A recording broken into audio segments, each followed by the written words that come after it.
Guys, good morning. Good morning, sir. Good morning, Very morning, friends. ma'am. Good morning, Da. Voice audible? Audible, sir. Yes, Audible. ma'am. ஒரு நிமிஷம் screen மட்டும் share பண்ணிக்கிறேன்.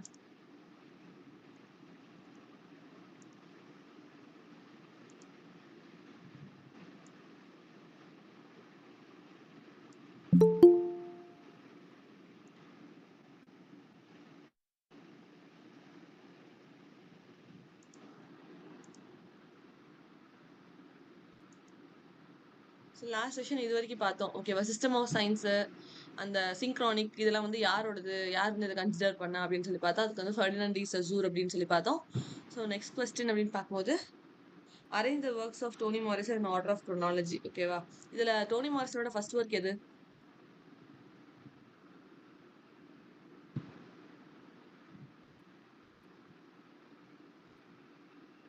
Screen விசிபிளா? Jazz. ஜாஸா? Jazz வந்து ட்ரிலஜிக்கு கீழ தானே வரும். பிலவ்டு, ஜாஸ், பாரடைஸ் இது மூணுமே ஒரு ட்ரிலஜிக்கு கீழ வரும். என்னடா?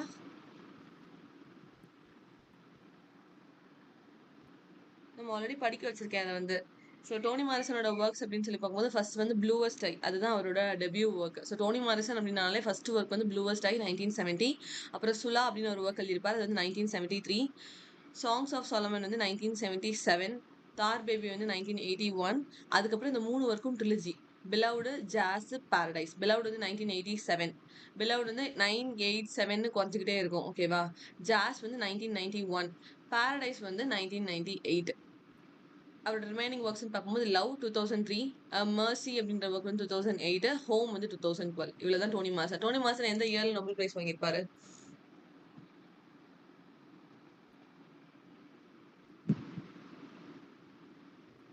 1993. கரெக்ட். 1993. ஓகேவா? ஸோ டோனி மார்சன் எந்த இயர்ல நோபல் பிரைஸ் வாங்கியிருப்பாரு அப்படின்னு சொன்னா 1993.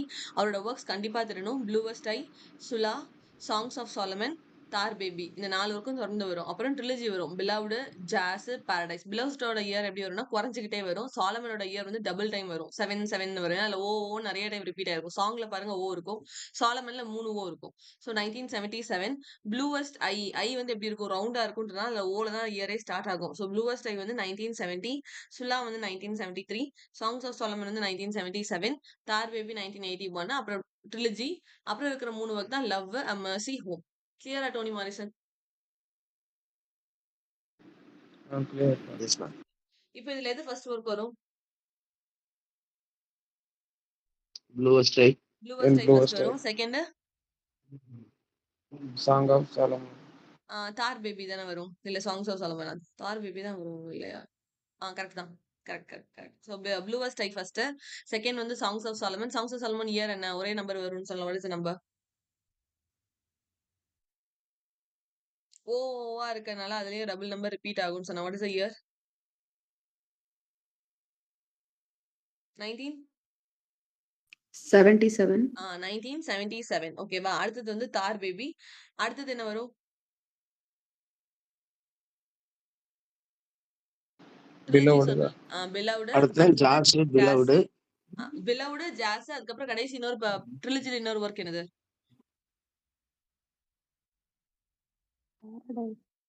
பாரடைஸ். ஓகேவா? ஸோ பாரடைஸ் வந்து 1998 பப்ளிஷ் ஆயிருக்கும். பிலவுடோட இயர் வந்து குறைஞ்சிக்கிட்டே இருக்கும்னு சொன்னேன். 987 குறைஞ்சிட்டே இருக்கும். பிலவுட் வந்து இம்பார்ட்டன்டான ஒர்க். டோனி மாரிசனோட ரிசர்ச் பேப்பருக்கு எம்ஏக்கு நிறைய பேர் எடுத்து பண்ணது பிலவுட் மட்டும்தான். ஆனா டோனி மாரிசன்னாலே பிலவுட் அப்படின்னு எல்லாருக்கும் தெரியும். அதனால இயர் வந்து டைரக்டா குரோனாலஜில கேட்பான். குறைஞ்சிக்கிட்டே இருக்கும் நம்பர் வந்து 987. அதனால 1987ல பிலவுட் வந்து பப்ளிஷ் ஆயிருக்கும். ஓகேவா? அது இயர் மறந்துடாதீங்க. தெர் இஸ் இம்பார்ட்டன்ட் ஒர்க் பிலவுடோட சம்மேஷன் வந்து. நெக்ஸ்ட் இது தெரிஞ்சிருக்காது டெஃபினட்டா. ஹூ ரோட் த போம் இன் பிரைஸ் ஆஃப் மென்சுரேஷன்? ஓகேவா? மென்சுரேஷனை பிரைஸ் பண்ணி யார் வந்து போம் எழுதியிருக்கா அப்படின்னு சொல்லி கேட்டிருந்தாங்க. அது யாரு அப்படின்னு சொன்னா லூசி கிளிஃப்டான் அப்படின்னு ஒரு பர்சன். லூஸ்லி கிரிஃப்டான் அப்படின்னு ஒரு பர்சன். அவங்களோட எக்ஸ்ட்ரா பாயிண்ட்ஸ்ன்னு பார்த்தா அவங்க போயட் லாரட்டா இருந்திருக்காங்க. She is American poet. அவங்களோட ஒர்க்ஸ்ன்னு பார்த்தா குட் விமன் ஒரு work 1988 publication. Next new poems அப்படின்ற ஒர்க்கும் 1988ல அவங்க எழுதியிருக்காங்க. ஓகேவா? அவங்க இம்பார்ட்டன்டான ரைட்டர் கிடையாது. வெறுமனே ஆப்ஷன்ஸ்ல ஐ மீன் கொஸ்டின்ல ஒரு தடவை கேட்டிருக்காங்க. வேற எங்கேயுமே அவங்கள பத்தி நம்ம கேட்டதே கிடையாது. ஓகேவா? இது உங்களுக்கு சீமஸ் ஹெனி ஆல்ரெடி தெரியும். சீமஸ் ஹெனி எந்த இயர்ல நோபல் பிரைஸ் வாங்கியிருப்பாரு?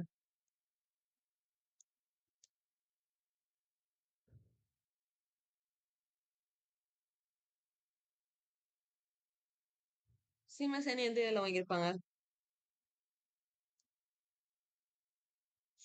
19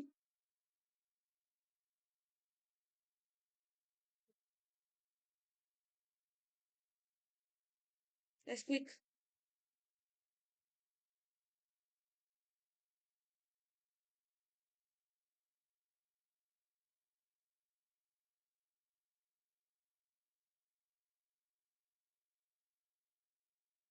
கூகுள்ல போட்டு சொல்றதுக்குமா இவ்வளவு நேரம் ஆகுது? 1995. அதான் 1995 தான். 1995 தெரியல அப்படின்னா நீங்க தான் தெரியணும். ஒவ்வொரு தடவை நான் ஆன்சர் சொல்லிட்டே இருந்தேன்னா எனக்கு தான் அது மனப்பாடம் ஆயிட்டே இருக்கும். எனக்கு ஆல்ரெடி அந்த ஆன்சர் தெரியும். சீமசேனி வந்து 1995 தெரியல அப்படின்னா புக் எடுத்து விட்டுங்க. கூகுள்ல பாருங்க. பழைய நோட்ஸ் எடுத்து கையில வச்சிருங்க. ஓகேவா? ஸோ பிரைஸ் ஆஃப் மென்சுரேஷன் போகும்போது வந்து லூசி கிளிஃப்டான்னு பார்த்தோம். அதுக்கப்புறம் எக்ஸ்ட்ரா பாயிண்ட் எனக்கு என்ன சீமசேனி எந்த இயர்ல நோபல் பிரைஸ் வாங்கினாங்கன்னு சொல்லி கேட்டா அது வந்து 1995. சீமசேனியோட ஸ்டோரி நம்ம எப்படி படிச்சோம் ஞாபகம் இருக்கு. அவங்க அப்பா வந்து அக்ரிகல்ச்சர் பண்ணுவாங்க. அவங்களும் லேண்ட வந்து டிக் பண்ணி தான் ஒரு மரத்தை வந்து நடுவாங்க. அதே மாதிரி தான் இவரும் என்ன பண்றாரு அப்படின்னா அவர் பெண்ணால அவரோட தாட்ஸ் வந்து டிக் பண்ணி அவர் போம் வந்து ப்ரொடியூஸ் பண்றாரு. அவரோட ஃபேமிலில அவர் பிரதர் வந்து ஒரு ஆக்சிடென்ட்னால இறந்து போயிருப்பாங்க. டிகிங் அப்படின்னு சொல்லி ஒரு போம் வந்து இவர் எழுதியிருப்பாரு. சீமசேனியோட இம்பார்ட்டன்ட். அப்புறம் டெத் ஆஃப் த நேச்சுரலிஸ்ட் அப்படின்னு சொல்லி ஒரு கலெக்ஷன் எழுதியிருப்பாரு. அது வந்து சீமசேனியோட ஃபேமஸான கலெக்ஷன் அப்படின்னு பார்த்திருக்கோம். சோ நேத்துல இருந்து நம்ம டெத் 4 விஷயங்கள் பார்த்தோமா? டெத் ஆஃப் த ஆத்தர் யாரோடது? Roland Barthes. ரோலண்ட் பாத்தஸோடது 1967ல அது வந்து பப்ளிஷ் ஆயிருக்கும் அப்படின்னு சொல்லி பார்த்தோம். Death of a salesman Arthur Miller. Arthur மில்லரோடது 1949ல பப்ளிஷ் ஆயிருக்கும். ஓகேவா? அப்புறம் death of a hero Richard Aldington. Richard Aldington. Okay. Death of the hero யாரோடது அப்படின்னா ரிச்சர்ட் அலிங்டனோடது. இப்ப நான் என்ன சொல்றேன் அப்படின்னு சொன்னா டெத் ஆஃப் த நேச்சுரலிஸ்ட்னு சொல்றேன். டெத் ஆஃப் த நேச்சுரலிஸ்ட்னு யார் ஒர்க் எழுதியிருப்பா அப்படின்னு சொன்னா சீமஸ் ஹெனி. சீமஸ் ஹெனியோட ஃபேமஸ் போம் கலெக்ஷனும் அதே டைட்டில் இருக்கு. ஒரே ஒரு போமும் அதே இதுல எழுதியிருப்பாரு. அவரோட இம்பார்ட்டன்டான போம்னா டிக்கிங். டிக்கிங் அப்படின்றது அவங்க அப்பா அக்ரிகல்ச்சர் டிக் பண்ணதையும் இவர் வந்து தாட்ஸ் பெண்ணால டிக் பண்ற ரெண்டு தாட்டையும் மெட்டபரிக்கலா அவர் கம்பேர் பண்ணி டிக்கிங் அப்படின்ற ஒரு போம் வந்து அவர் எழுதியிருப்பாரு. ஓகேவா? ஸோ சீமஸ் ஹெனி 1995 2 போம் மட்டும் தான் சீமஸ் ஹெனிக்கு நான் சொல்லி கொடுத்துருக்கேன். நோபல் பிரைஸ் வாங்கின இயர் இஸ் இம்பார்ட்டன்ட் 1995. ஓகேவா? அடுத்தது மேட்ச் த ஃபாலோயிங். ஓல்சோயிங்கா எந்த இயர்ல வாங்கியிருப்பாங்க?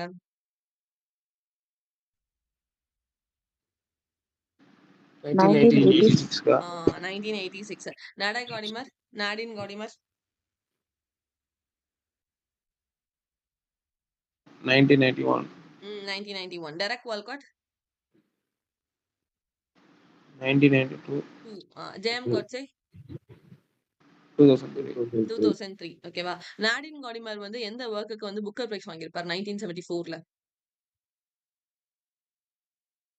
படிச்சிருக்கோம். It's shared Booker price.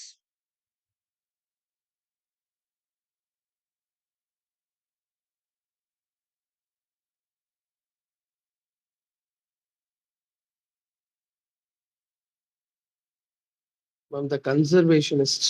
Correct sir. The conservationist 1974ல பப்ளிஷ் ஆயிருக்கும். அது கூட ஷேர் பண்ணி யார் புக்கர் பிரைஸ் வாங்கியிருப்பா? அதே இயர்ல.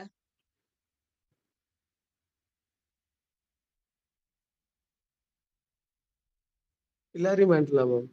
ஹிலாரி மேண்டில் கிடையாது. ஹிலாரி மேண்டில் தனியா தான். ஸ்டான்லி மிடில்டனோட ஹாலிடே அப்படின்ற ஒரு ஒர்க்கும் அந்த இயர்ல வாங்கியிருக்கோம். ஓகேவா? சோ நடாய் காடிமர் பார்த்துட்டு இருக்கோம். அவர் புக்கர் பிரைஸ் வாங்கின ஒரு இம்பார்ட்டன்டான ரைட்டர். ஓகேவா? 1974ல அவர் புக்கர் பிரைஸ் வாங்கியிருப்பாரு. எந்த ஒர்க்குக்காக வாங்கியிருப்பாரு அப்படின்னா இந்த கன்சர்வேஷனிஸ்ட் அப்படின்ற அந்த ஒர்க்குக்காக வாங்கியிருப்பாருன்னு பாக்குறோம். சோ இதுல டெரக் வால்காட்டோட ஒரு ஒர்க் வந்து நம்ம இயரோட படிச்சோம். What is the work? 1967 publication.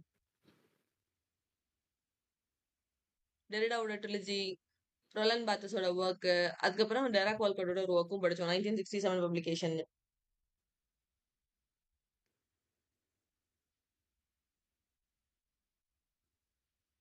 Dream on monkey mountain. Thank you. Dream on the monkey mountain. ஓகேவா? டெரக் வால்காட்டோட ஒர்க் வந்து dream on the monkey mountain. So ஓல்சோயிங்காக்கு எந்த அனிமல் வச்சு ஸ்டோரி படிச்சோம்? Lion and the Jewel.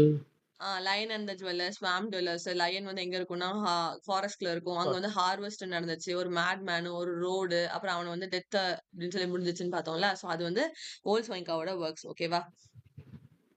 இந்த கொஸ்டின் வந்து டிராப்டு கொஸ்டின். இதுல 2 வருஷம் வந்து ஒரே மாதிரி ரிப்பீட் ஆயிருக்கும். அதோட அதே மாதிரி ஆப்ஷன்ஸ் வந்து கொடுத்துருக்க மாட்டாங்க. ஓகேவா? குரோனாலஜிக்கலா இதை அரேஞ்ச் பண்ண சொன்னது. இதுல உங்களுக்கு ஆல்ரெடி தெரிஞ்ச இயர் அப்படின்னு சொன்னா தாமஸ் மோரோட யூட்டோபியா எந்த இயர்ல பப்ளிஷ் ஆயிருக்கும்?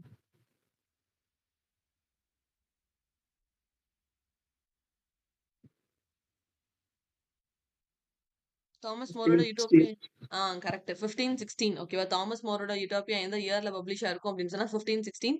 ரொம்ப ரொம்ப இம்பார்ட்டன்டான ஒர்க். அது ஒரிஜினலா என்ன லாங்குவேஜ்ல எழுதியிருப்பாங்க?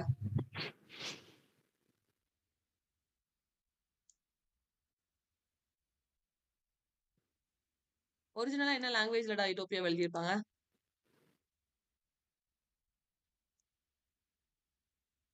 Latin ma'am. லாத்தின். ஆமா சார், கரெக்ட். தாமஸ் மோரோட ஒர்க் வந்து ஒரிஜினலா எழுதப்பட்டது லாத்தின்ல. அதுக்கப்புறம் தான் அதை டிரான்ஸ்லேட் பண்ணிருப்பாங்க. ரால்ஃப் ராபின்சன் அப்படின்ற ஒரு பர்சன் வந்து டிரான்ஸ்லேட் பண்ணிருப்பாங்க. ஓகேவா? ஸோ தாமஸ் மோரோட யூட்டோபியா 1516ல பப்ளிஷ் ஆயிருக்கும். இதுல இருக்க ரிமைனிங்கோட இயர்ஸ் எல்லாம் கண்டிப்பா தெரியணும். ஸோ அதோட இயர்ஸ் அப்படின்னு சொல்லி பார்க்கும்போது அரிஸ்டோட ஒர்லாண்டோ ஃபியூரியஸோ அப்படின்ற ஒர்க் வந்து 1516ல தான் அதுவும் பப்ளிஷ் ஆயிருக்கும். அப்புறம் தாமஸ் மோரோட யூட்டோபியாவும் 1516ல தான் பப்ளிஷ் ஆயிருக்கும். ஓகேவா? மார்ட்டின் லூதர் கிங்கோட தீசஸ் அட் விட்டன்பர்க்னு ஒரு ஒர்க் எழுதியிருப்பாரு. அது வந்து 1517ல பப்ளிஷ் ஆயிருக்கும். ஓகேவா? The first book of common prayer, இது இயர் நான் சொல்லி கொடுத்துருக்கேன். 1549. நம்ம வந்து ஷேக்ஸ்பியர் முடிச்சதுக்கப்புறமா சாசர் முடிச்சதுக்கு அப்புறமா 2 இயர் வந்து படிப்போம். அந்த புக் ஆஃப் காமன் ப்ரேயர் அப்படின்னு சொல்லி எல்லாருக்குமே காமனா ஒரே புக்கா இருக்கட்டும். எல்லா பைபிளையும் ஒவ்வொரு பைபிளை ஃபாலோ பண்றதுனால தான் கிறிஸ்டியானிட்டிக்குள்ளேயே ஒரு ஒரு வேறுபாடு இருக்கு. எல்லாரும் அதற்குள்ளேயே தாட்ஸ் வச்சு நீங்க சண்டை போட்டுக்கிறீங்க அப்படின்னு சொல்லிட்டு ஒரே புக்கை தான் எல்லாரும் ஃபாலோ பண்ணணும்னு ஒரு ரூல தான் இந்த புக் ஆஃப் காமன் ப்ரேயர் அப்படின்றதுக்காக இதை லான்ச் பண்ணிருப்பாங்க பை தாமஸ் கிராமர். ஓகேவா? 1549 அப்படின்னு பாக்குறோம். அதோட இயர் தெரிஞ்சுக்கோங்க. ஓகே. அரிஸ்டோட ஆர்லாண்டோ ஃபியூரியஸ் நம்ம நிறைய பேர் இடத்துல பார்த்திருக்கோம். அதை பார்த்து தான் நிறைய பேர் ரீரைட் பண்ணாங்க, பேரடி பண்ணாங்க அப்படின்னு சொல்லிட்டு அரிஸ்டோட ஆர்லாண்டோ ஃபியூரியஸ் 1516. அதே 1516 தான் தாமஸ் மோரோட யூட்டோபியாவும் பப்ளிஷ் ஆயிருக்கு. அப்புறம் மேச்சுவெல்லி அப்படின்ற ஒரு ரைட்டரோட த பிரின்ஸ் அப்படின்ற ஒர்க் வந்து 1513ல பப்ளிஷ் ஆயிருக்கு. மார்ட்டின் லூதர் கிங்கோட தீசிஸ் அட் விட்டன்பர்க் வந்து 1517. ஓகேவா? அப்புறம் first book of common prayer வந்து தாமஸ் கிராமரோடது. இது வந்து 1549 பப்ளிகேஷன். கிளியரா இதெல்லாம் ஹியர்? கிளியர்க்கா. யூட்டோபியா உங்களுக்கு மறக்காது. யூட்டோபியா கூட கம்பேர் பண்ணி ஒர்லாண்டோ ஃபியூரியஸோ படிச்சுக்கோங்க. அதுல இருந்து சின்னது என்ன யாரு அப்படின்னு சொன்னா த பிரின்ஸ் ஞாபகம் வச்சுக்கோங்க. மார்ட்டின் லூதர் கிங் வந்து 1517. புக் ஆஃப் காமன் ப்ரேயருடைய நம்ம ஆல்ரெடி படிச்சுக்கோம் 1549 அப்படின்னு சொல்லிட்டு. ஓகேவா? ஓகே. இதோட ஆன்சர் என்ன? ஹெட்ரோக்ளோஷியா, ஹோமோசோஷுவாலிட்டி, மாத் நவி, மாராலஜி. இந்த கடைசியில இருக்க ரெண்டும் தெரியாது. மத் நவி அண்ட் மாராலஜி. ஃபர்ஸ்ட்ல இருக்க ரெண்டையும் நம்மளால கண்டுபிடிக்க முடியாது. முடியும். ஹெட்ரோக்ளோஷியாவும் ஹோமோசெக்சுவாலிட்டியும்.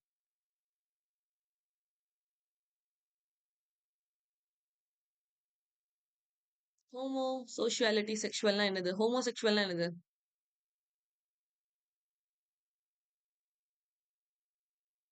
Same homosexual sex relationship. Correct. ஹோமோசெக்சுவல்னா நார்மலா நமக்கு என்ன மீனிங் தெரியுமோ அதான் அவனும் கேட்க போறான். கஷ்டமாலாம் கேட்க மாட்டான். ஹோமோசெக்சுவல்னு போகும்போது சேம் செக்ஸ் ரிலேஷன்ஷிப் தான் ஆன்சர். ஹெட்ரோக்ளோஷியா யாரோட டேர்ம் ஞாபகம் இருக்கா? பக்தனோடது மேம். என்ன சார்? பக்தன். பக்தினோடது. ஓகேவா? ஹெட்ரோக்ளோஷியா, ஹெட்ரோடோபியா அப்படின்னு சொல்லி 2 டேர்ம் உண்டு. அந்த 2 டேர்மும் கிட்டத்தட்ட குழப்பிட்டே இருக்கும். ஏன்னா ஆத்தர் நேம் ரெண்டுமே எம்ல ஸ்டார்ட் ஆகுறதுனால. ஹெட்ரோக்ளோஷியா அப்படின்றத மட்டும் நீங்க ஞாபகம் வச்சுக்கோங்க. எப்போ வந்து நம்ம நல்லா க்ளோ ஆகும் அப்படின்னு சொன்னா பக்தியா இருந்தா க்ளோ ஆகும். அதனால மிக்கேல் பக்தினோட டேர்ம் தான் ஹெட்ரோக்ளோஷியா. நீங்க இப்படி படிச்சா மட்டும் தான் ஹெட்ரோக்ளோஷியாவும் ஹெட்ரோடோபியாவும் குழப்பவே குழப்பாது.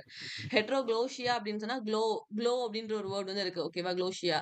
அப்போ க்ளோஷியா அப்படின்ற டேர்ம் யார் காயின் பண்ணிருப்பா அப்படின்னு சொன்னா மிக்கேல் பக்தின் தான் காயின் பண்ணி. பக்தியா இருந்தாதான் ஃபேஸ் ஒரு க்ளோ இருக்கும், லைஃப்ல ஒரு க்ளோ இருக்கும்.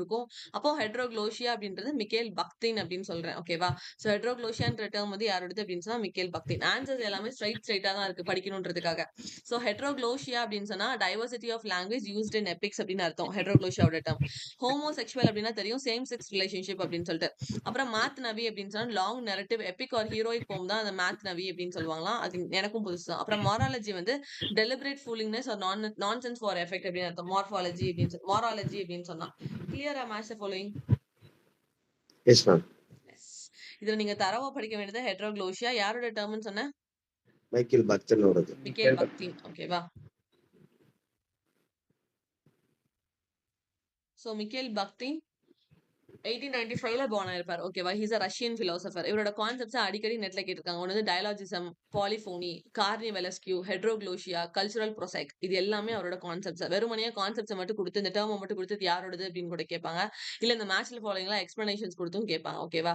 ஸோ மிக்கேல் பக்தீனுக்கு நம்ம நிறைய கான்செப்ட்ஸ் படிக்கிறோம். எப்படி வந்து நம்ம ஹெரால்ட் ப்ளூம் அப்படின்னாலே அவரோட டேர்ம் வந்து அகனி அண்ட் மிஸ் ரீடிங் அப்படின்னு நீங்க படிக்கிறீங்களோ அதே மாதிரியே தான் மிக்கேல் பக்தீனுக்கும் இந்த 5 டேர்ம்ஸ் வந்து கண்டிப்பா தெரியணும். ஓகேவா? டயலாஜிசம், பாலிஃபோனி, கார்னிவலஸ், ஹெட்ரோக்ளோஷியா அண்ட் கல்ச்சுரல் பொசைக். இது எல்லாமே வந்து மிக்கேல் பக்தீனோட டேர்ம்ஸ் அப்படின்னு பாக்குறோம். இவரோட ஒர்க்ஸ் அப்படின்னு சொல்லி பார்க்கும்போது ப்ராப்ளம் ஆஃப் டோட்டோவஸ்கீஸ் ஆர்ட் அதுதான் அவரோட ஃபர்ஸ்ட் ஒர்க் 1929ல பப்ளிஷ் ஆயிருக்கும். Problem of Dostoevsky's art 1929. அப்புறம் ராபலஸ் அண்ட் ஹிஸ் வேர்ல்ட்னு ஒரு ஒர்க் எழுதியிருப்பாரு 1968ல. ஓகேவா? அதுக்கு கீழே தான் எதை பத்தி பேசியிருப்பாரு? கார்னிவலஸ்கியூவையும் கிராட்டஸ்க் ரியலிசம் பத்தியும் பேசியிருப்பாரு. ஓகேவா? கார்னிவல் அண்ட் கிராட்டஸ்க் ரியலிசம் அப்படின்னு சொல்லி பார்க்கிறோம். இதே மாதிரி கிராட்டஸ்க் அப்படின்னு சொல்லி இந்த டேர்ம் நம்ம எங்க பார்த்தோம் அப்படின்னா அரபெல்லா அண்ட் கிராட்டஸ்க் அப்படின்னு சொல்லி எட்கர் ஆலன் போவோட ஒரு இம்பார்ட்டன்டான கலெக்ஷன் அதுல பார்த்தோம். ஞாபகம் இருக்கா? அந்த கலெக்ஷன் வந்து ஒரு தடவை கேட்டிருக்காங்கன்னு சொன்னேன். நைஸ்.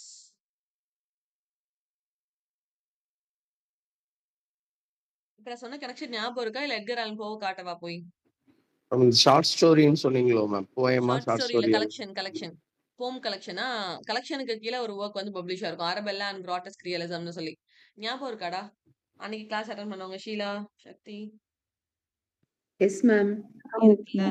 சோ அதை எழுதி வச்சுக்கோங்க. அது நெட் கொஸ்டின். அரபெல்லா அண்ட் கிராட்டஸ்க்னு சொல்லி யார் கலெக்ஷன் எழுதியிருப்பா அப்படின்னு சொன்னா எட்கர் ஆலன் போ வந்து அவர் எழுதியிருப்பாரு. ஓகேவா?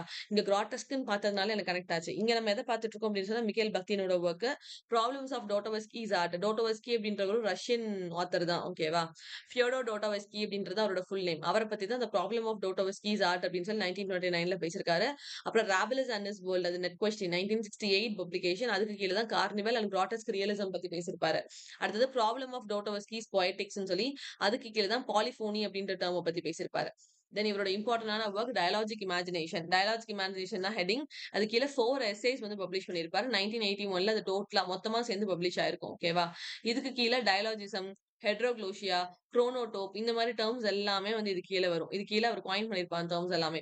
இதுக்கு கீழே 4 எஸ்ஸேஸ் இருக்குன்னு சொன்னேன். அதுல ஃபர்ஸ்ட் எஸ்ஸே என்ன அப்படின்னா epic and novel from prehistory of novelistic discourse, forms of time and end of chronotope in the novel, discourse in the novel. இது எல்லாமே வந்து அந்த டயலாஜிக் இமேஜினேஷன் 4 எஸ்ஸேஸ் அப்படின்ற டைட்டில் கீழே பப்ளிஷ் ஆன 4 நாவல், 4 எஸ்ஸேஸ். ஓகேவா? இந்த 4 டைட்டிலையும் பாத்தீங்க அப்படின்னு சொன்னா நாவல்ன்ற ஒரு வேர்டு டெஃபினட்டா இருக்கும். அதை வச்சு நீங்க கண்டுபிடிச்சலாம் அது வந்து மிக்கேல் பக்தீனோட ஒர்க் தான் அப்படின்னு சொல்லிட்டு.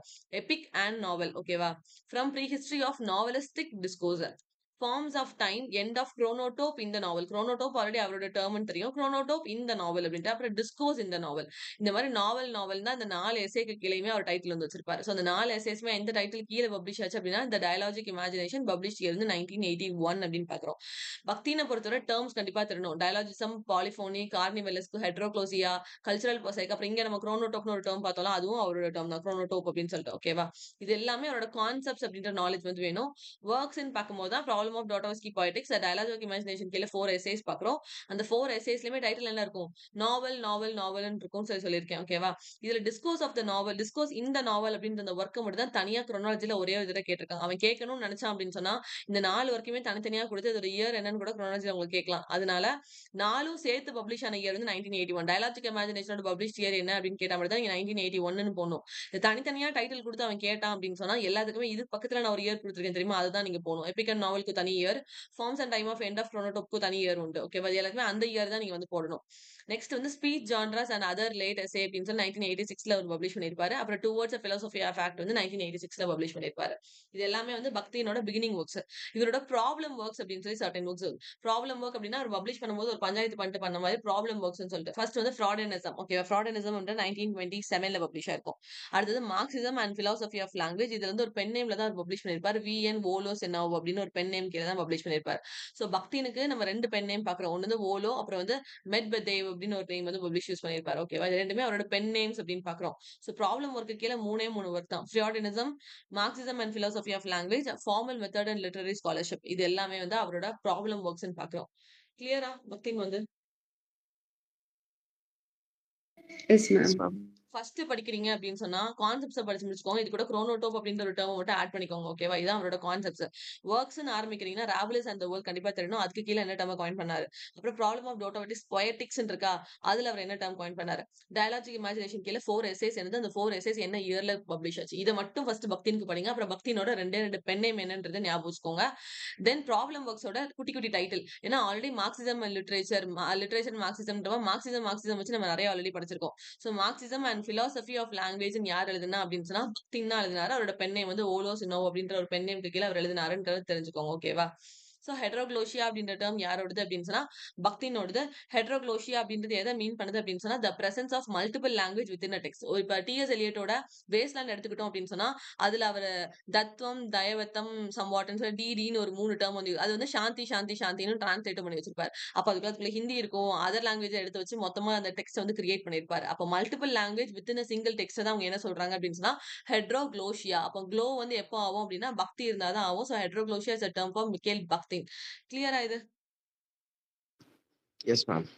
Yes, Clear, ma'am. bro. Next the language instinct, reflections of language, diaglossia, அப்புறம் கிரியோலைசேஷன். ஓகேவா? இதுல ஏதாவது தெரியுமா? மேட்ச் த ஃபாலோயிங் தான் எதுவும்.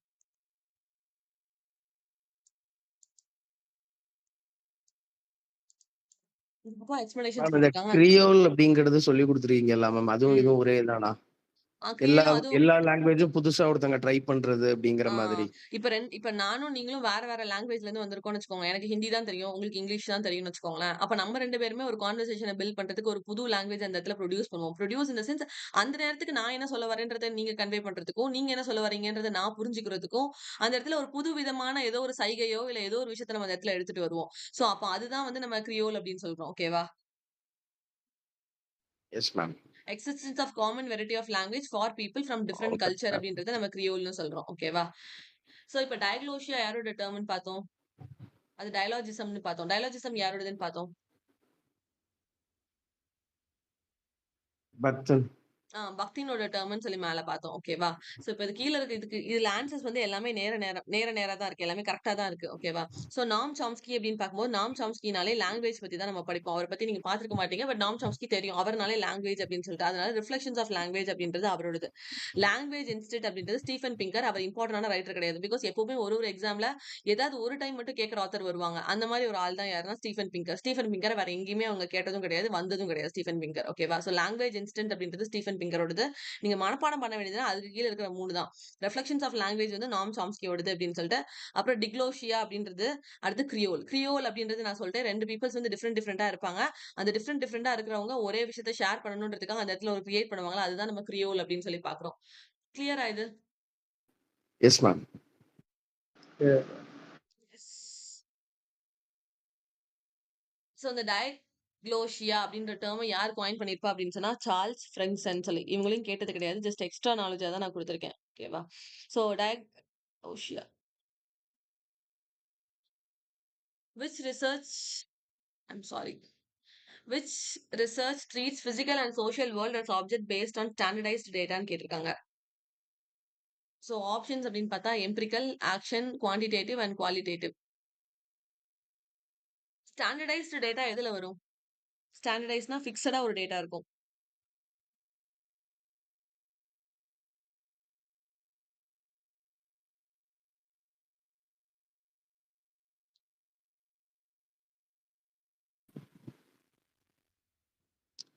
குவான்டிடேட்டிவ். குவான்டிடேட்டிவ். ஏன்னா குவான்டிடேட்டிவ்க்கும் குவாலிட்டேட்டிவ்க்கும் நான் டிஃபரன்ஸ் சொல்லி கொடுத்துருக்கேன். குவான்டிடேட்டிவ் அப்படின்னு சொன்னா ஆன்சர்ஸ் எல்லாம் நம்பர்ஸ்ல வரும். ஏன்னா அதுல தான் n இருக்கு அப்படின்னு சொன்னேன். குவான்டிடேட்டிவ்ல பெரிய n இருக்கும். அப்ப அந்த n வந்து எதை இண்டிகேட் பண்ணுது அப்படின்னு சொன்னா அதோட ஆன்சர்ஸ் எல்லாமே nல வரும். இப்போ உங்களோட ஏஜ் என்ன, உங்களோட வெயிட் என்ன, அந்த மாதிரி கேட்கிற ஆன்சர்ஸ் எல்லாமே நமக்கு நம்பர்ஸ்ல தான் ஆன்சர்ஸ் வரும். ஓகேவா? அப்ப நம்பர்ஸ்ல வந்துச்சு அப்படின்னு சொன்னா அது வந்து நம்ம குவான்டிடேட்டிவ் அப்படின்னு சொல்லுவோம். அதனால தான் அந்த n வந்து நான் கேப்ஸ்ல போட்டு காட்டியிருக்கேன். அதுல n வந்துச்சு அப்படின்னு சொன்னா அது இண்டிகேட்ஸ் நம்பர் அப்படின்னு சொல்லிட்டு. குவாலிட்டேட்டிவ் அப்படின்னு சொன்னா என் ஃபீலிங்ஸ், என் எமோஷன் எமோஷன்ஸ், நான் என்ன நினைக்கிறேன், நான் என்ன ஃபீல் பண்றேன், அவங்க என்ன பண்றாங்க, அவங்களோட பாயிண்ட் ஆஃப் வியூ என்ன அப்படின்னு சொல்லி அந்த மாதிரி எக்ஸ்பிளனேஷன்ஸ் அது இருக்கும். அது குவாலிட்டேட்டிவ் அப்படின்னு சொல்லி பார்க்கலாம். ஸோ குவான்டிடேட்டிவ் அப்படின்னு சொன்னா நம்பர்ஸ், குவாலிட்டேட்டிவ் அப்படின்னு சொன்னா எமோஷன்ஸ். இது நம்ம ரிசர்ச் பேப்பருக்கு கீழே பார்த்தோம். அப்புறம் இதுல ஆக்ஷன் ரிசர்ச் அப்படின்னு சொன்னா நம்ம என்ன பண்ண போறோமோ அதை ஃபீல்ட்ல இறங்கி பண்றது நம்ம ஆக்ஷன் ரிசர்ச்னு சொல்லுவோம். அப்புறம் எம்பிரிக்கல் எப்ப பார்த்தாலும் ஆப்ஷன்ஸ்ல வந்துட்டே இருக்கும். Empirical is nothing but experience அப்படின்னு அர்த்தம். எம்பிரிக்கல்னு ஒரு வேர்டு எங்க பார்த்தாலும் உங்களுக்கு அதோட மீனிங் என்னன்னு தெரியணும் அப்படின்னா எக்ஸ்பீரியன்ஸ் தெரியணும். எக்ஸ்பீரியன்ஸ் மூலமா நான் ஒரு விஷயத்தை கெயின் பண்றேன், எக்ஸ்பீரியன்ஸ் மூலமா ஒரு நாலேஜ் நான் உள்ள ஏத்துக்கிறேன் அப்படின்னு சொன்னா அது நம்ம எம்பிரிக்கல் அப்படின்னு சொல்லுவோம். ஓகேவா? இப்போ இந்த கொஸ்டினை ரீட் பண்ணும்போது which research treats physically and social words as object based on standardized dataன்னு கேட்டிருக்காங்க. Standardised data first of all எதுல வரும் அப்படின்னா குவான்டிடேட்டிவ்ல மட்டும் தான் வரும். பிகாஸ் நான் குவாலிட்டேட்டிவ் என்ன சொல்லிட்டேன், என் எமோஷன்ஸ் ஃபீலிங்ஸை பத்தி பேசுவோம். எம்பிரிக்கல் என் எக்ஸ்பீரியன்ஸ் மூலமா ஒரு ரிசர்ச்சை நான் கண்டுபிடிக்கிறேன் அப்படின்னு சொன்னா அது எம்பிரிக்கல்னு பாத்துறோம். ஆக்ஷன் அப்படின்னு சொன்னா தியரிட்டிக்கலா இருக்கிறத தாண்டி பிராக்டிக்கலா உள்ள இறங்கி பண்றதை நான் ஆக்ஷன் சொல்லிட்டேன். அப்போ இந்த இடத்துல எது ஆன்சரா வரும் அப்படின்னு சொன்னா குவான்டிடேட்டிவ் தான் ஆன்சரா வரும். புரியுதா ஏன் குவான்டிடேட்டிவ் சூஸ் பண்றோம்னு சொல்லி? புரியுதுங்க. Yes ma'am. அடுத்தது இவங்களை நம்ம படிச்சிருக்கோம். which among the following text are not written by Mary Wollstonecraft? கொஸ்டினை ரீட் பண்ணும்போது என்ன கேட்டிருக்காங்கன்றத பாத்துக்கோங்க. It's not written by Mary wollstonecraftனு கேட்டிருக்காங்க. First of all Mary wollstonecraft என்னெல்லாம் ஒர்க் ப்ரொடியூஸ் பண்ணிருக்காங்கன்னு எனக்கு சொல்றீங்களா? Vindication of the rights of a woman, man. Women, man, இது எல்லாமே அவங்களோடதுன்னு தெரியும். ஓகேவா? இப்ப எது கிடையாதுன்னு சொல்லி கேட்டிருக்காங்க. அப்ப இந்த 3 ஒர்க்ல இன்னொரு ஒர்க்ல எலிமினேட் பண்ணாதான் நம்ம ஆப்ஷன்ஸ் கிட்ட போக முடியும். அப்படி இல்லைன்னா நீங்க ஆப்ஷன்ஸ்ல இருந்தே ஒர்க் அவுட் பண்ணலாம். பியும் டியும் அவங்களோடதுன்னு தெரிஞ்சிருச்சு. அப்போ பி டி ஆப்ஷன்ஸ் எங்கெல்லாம் இருக்கோ அதெல்லாம் எலிமினேட் பண்ணலாம். ஏயும் டியும் எலிமினேட் ஆயிரும். பிகாஸ் அது அவங்களோடது நமக்கு தெரியும். பியும் சியும் எலிமினேட் ஆயிரும். ஏன்னா பியும் அவங்களோடது நமக்கு தெரியும். டி இன்னொரு இடத்துல இருக்கு. இயும் டியும் எலிமினேட் ஆயிரும். அப்ப இதுல ஆன்சர் என்னவா இருக்கும்? The wrong of men, thoughts on the education of sons. A and C. ஓகேவா? அந்த A, C இந்த ரெண்டு ஒர்க்குமே யாரோட ஒர்க் கிடையாது அப்படின்னு சொன்னா மேரி wollstonecraftோட ஒர்க் கிடையாது. The wrongs of manனும் சரி, thoughts on the education of sons இந்த ரெண்டு ஒர்க்குமே மேரி wollstonecraftோட ஒர்க் கிடையாது. இந்த 3 ஒர்க் மட்டும் தான் அவங்களோட work. vindications of rights of man, vindications of rights of women, wrong of women ஒரு ஒர்க் எழுதிருக்காங்க. அந்த wrong of women நான் கிளாஸ்ல சொல்லி கொடுத்தது கிடையாது. this is a new one. so Mary wollstonecraft பார்க்கும்போது இந்த ஒர்க்கை ஆட் ஆன் பண்ணிக்கோங்க. vindications of rights of man, rights of women, the wrong of women அப்படின்றதும் அவங்களோட ஒர்க் அப்படின்னு சொல்லி. சோ இப்படியும் கூட நீங்க எலிமினேட் பண்ணலாம். ஏன்னா ரெண்டு ஆன்சர் நீங்க கண்டுபிடிச்சிட்டீங்க. அப்போ ஆப்ஷன் வச்சு நீங்க ஒர்க் அவுட் பண்ண ஸ்டார்ட் பண்ணீங்க அப்படின்னா எவன் இருப்பான் எவன் இருக்க மாட்டான் அப்படின்றது ஆட்டோமேட்டிக்கா தெரிஞ்சிடும். கொஸ்டின் கிளியரா? Yes ma'am.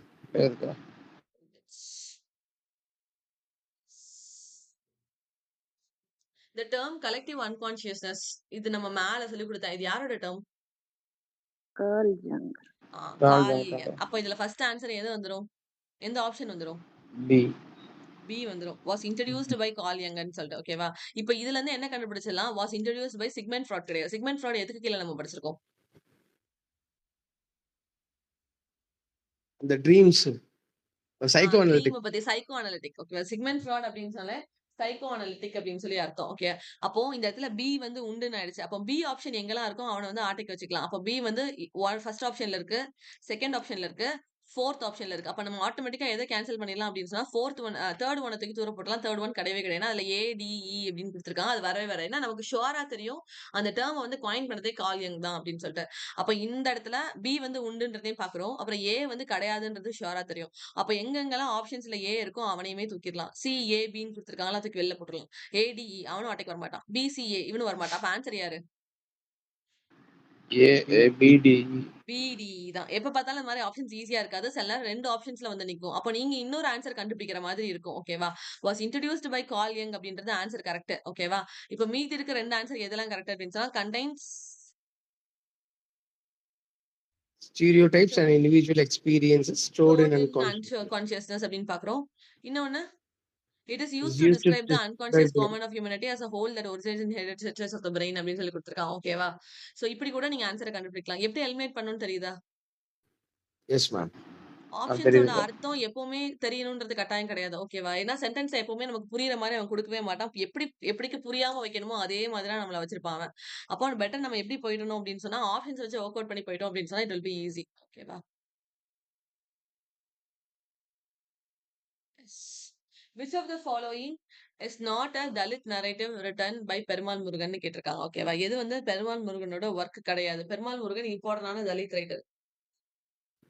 A ma'am. Thirukkural book of desire. Thirukkural book of desire correct. ஓகேவா? அப்ப மீதி இருக்கிற 3 ஒர்க்குமே யாரோட ஒர்க் அப்படின்னா பெருமாள் முருகனோட work. Poonachi, one part women, pyre அப்படின்ற அந்த ஒர்க் எல்லாமே யாரோடது அப்படின்னு சொன்னா பெருமாள் முருகனோடது. இப்ப எக்ஸ்பிளனேஷன்ஸ்னு சொல்லி பார்த்தா Thirukkural the book of desire அப்படின்ற ஒர்க் யார் எழுதியிருப்பா அப்படின்னு சொன்னா மீனா கந்தசுவாமி. மீனா கந்தசுவாமிக்கு ஒரு ஒர்க் ஞாபகம் இருக்கா? போர்ட்ரேட்னு சொல்லி கொடுத்துட்டு இருந்தேன்ல.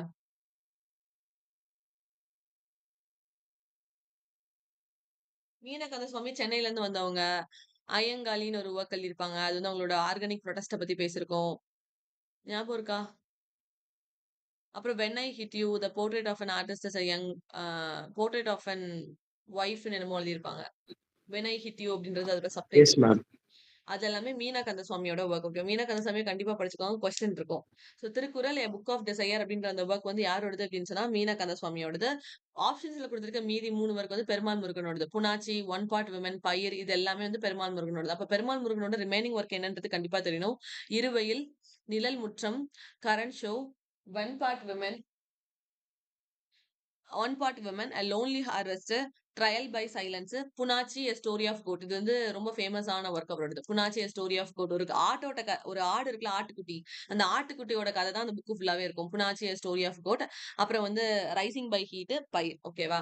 இது எல்லாமே அவங்களோட ஒர்க்ஸ் அப்படின்னு சொல்லி பார்க்குறோம். ஸோ இருவெயில், நிழல் முற்றம் இதுதான் அவரோட பிகினிங் ஒர்க். அப்புறம் current show, one part women, lonely harvest, silence, goat, rising by heat, pyre. ஓகேவா? இது எல்லாமே வந்து பெருமாள் முருகனோட ஒர்க். நீங்க இதை படிக்கும் போது எப்படி படிச்சுக்கோங்க அப்படின்னு சொன்னா, ரொம்ப ஹீட் ஆச்சு அப்படின்னு சொன்னா பயிர் வந்து இல்லாம போயிடும். அப்படிதானே? சோ நீங்க இதுல இருந்து படிச்சுக்கலாம். ஒரு விமன் இருக்காங்க, அந்த விமன் என்ன பண்றாங்க அப்படின்னு சொன்னா ஹார்வெஸ்ட் பண்றாங்க. ஓகே, ஹார்வெஸ்ட் பண்ணும்போது சைலண்டா தான் ஹார்வெஸ்ட் பண்ணுவாங்க. அந்த இடத்துல என்ன இருக்குன்னா ஒரு கோட் இருக்கு. அஸ் வெல் அஸ் அந்த இடம் ரொம்ப ஹீட்டா இருக்கு. ஹீட்டா இருந்தா பயிர் வந்து இருக்காதுல்ல. சோ பயிர் அப்படின்றது அவங்களோட இன்னொரு ஒர்க். சோ இதுல இருந்து உங்களுக்கு ஸ்டோரி இருக்கும். One part women, harvest, trial by சீனு, sorry trial by silence, Poonachi story of goat, rising by heat, pyre. ஓகேவா? மேல இருக்கிறது இருவெயில், வெயில் அடிச்சாலும் நிழலுக்கு போவோம். அதனால நிழல் முற்றம், அப்புறம் கரண்ட் ஷோ. இந்த மூணு ஒர்க், அப்புறம் கடைசியில இருக்க பாதி பாதி. இது வந்து பெருமாள் முருகனோட ஒர்க்னு பாக்குறோம். கிளியரா இது? Yes, ma'am. இந்த ஆன்சர் தெரியும். Big daddy is a fictional character in நான் சொல்லி கொடுக்கும்போது சொன்னேன். இவங்க எப்ப பார்த்தாலும் இதுல வருவாங்க. எதுல வருவாங்க பிக் டாடி அப்படின்ற character? Big daddy, big mama, ஒரு கேட் வரும். அந்த கேட்டோட நேம் கூட Maggie. Cat on the Tin Roof. Correct. Cat on the hot and roof by Tennessee Williams. ஓகேவா? அவங்க இதுல தான் யார் வருவா அப்படின்னு சொன்னா பிக் டாடி அப்படின்ற கேரக்டர் வருவாங்க. 1984 வந்து ஜார்ஜ் ஆர்வெலோட இம்பார்ட்டன்டான work. Look back in anger வந்து ஜான் ஆஸ்பர்னோடது. அப்புறம் பிரேவ் நியூ வேர்ல்ட் வந்து அடல்ஸ் எக்ஸ்லியோடது. இதுல ஆல்டஸ் எக்ஸ்லியோட யூட்டோப்பியன் ஒர்க், இது வந்து dystopian work. Brave new world வந்து. அப்போ யூட்டோப்பியன் ஒர்க் என்னது ஆல்டஸ் எக்ஸ்லியோடது? 1962ல பப்ளிஷ் ஆயிருக்கும்.